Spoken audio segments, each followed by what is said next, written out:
Tungkol po dito sa PGMN host na si CJ Hero, Direktor, hindi po siya umappear sa NBI. Ito lamang pong kanyang abogado. Wala na po sa bansa si CJ, yun ang kumpirmado.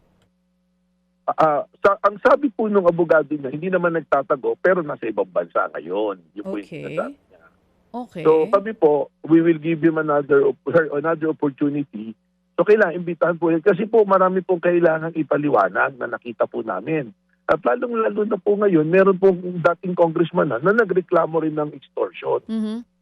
So kailangan na po namin imbestigahan po yun. Sinong congressman po So ito? kung hindi po siya, dating congressman ng Quezon City na si Congressman Marvin Rillo po. Okay, Very detailed po yung reklamo niya. May reklamo po. Tapos, I will share it to you para hindi nyo na po may tanong kung ano pa yung iba ipapaliwanag. Na-notice po ng aming investigation yung pinadala pong video clip na ginagamit pag-extort. Yung ginamit na ito, yung pang-extort, iba po yung suot ni CJ Hero. Magkaiba po. Iba po yung setup dun po sa 90 minutes. May picture po na gano'n, magkaiba. So meron po kaming tinitingnan, ano ba nangyari dito? Nauna ba itong 3-minute video na to?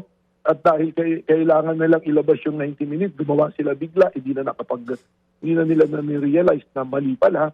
Or meron nang gawa noon, gumawa ng 3 minutes na clippings para yun ang gagamitin na parang pang-blackmail, yung pang-kikil po.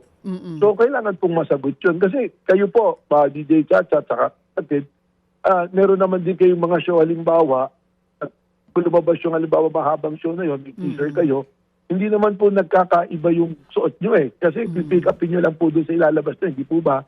Pati yung mga font ng lalabas na letra, halimbawa, magkaiba po Pero, so meron po siya mga kailangan ipaliwanag. Okay. Direktor, yung sinasabi nyo po na hawak nyong video, kumpara po dun sa inilabas na expose, paano po yun? Clip lang siya nung mahabang video o iba po talaga yung sinasabi ni CJ dun sa video?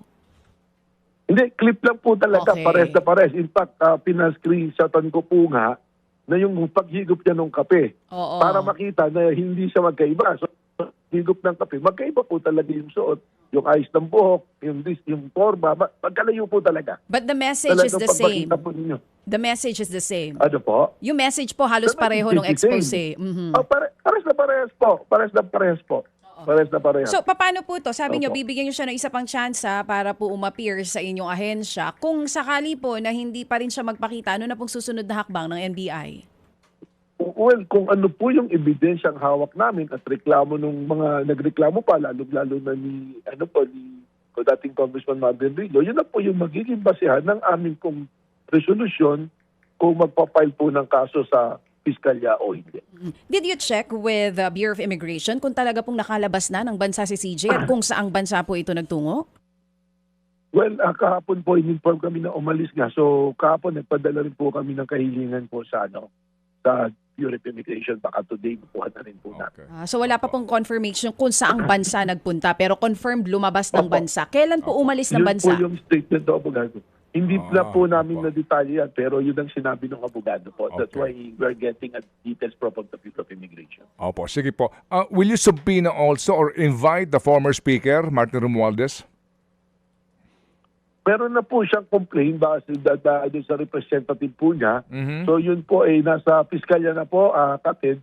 So yung piskalya na po yung may primary jurisdiction dyan para po doon. Yung amin pong pagsapina ay susunod na mga complaint. Although doon po sa unang complaint, hindi nga namin in-include pa si CJ Hero because we want to clarify things with her po. Opo. Kumusta po ang inyong aplikasyon for warrant doon sa mga gadgets? Nagdarapol po kahapon na I have to check kung kaninong korte po napunta and we are hoping na malabas po yung cyber warrant po na kailangan po namin. Okay, pero Pasig po kahapon. Pero hindi niyo pa kinakalikot yung mga gadget. I mean, hindi po. Okay. Actually, Kated, maganda po yung tanong niya. Actually, it was when they arrested, kasama po yan, necessary sa arrest. Pwede po namin na talagang kalikutin. Pero po gano'n naman na pag na-arresto mo, lahat ng nakuha mo dyan, pwede mo na i-process na ebidensya. Pero we're just being too careful po, Kated. At mas pinabuti po namin na there is a cyber warrant authorizing us to open po yung mga gadgets po nila.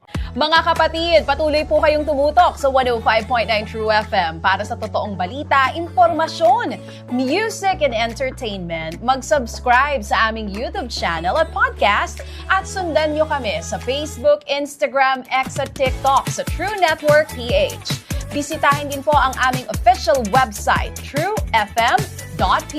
At panoorin din kami sa True TV Signal, Channel 19. Kami po ang 105.9 True FM. Laging true sa'yo, kapatid.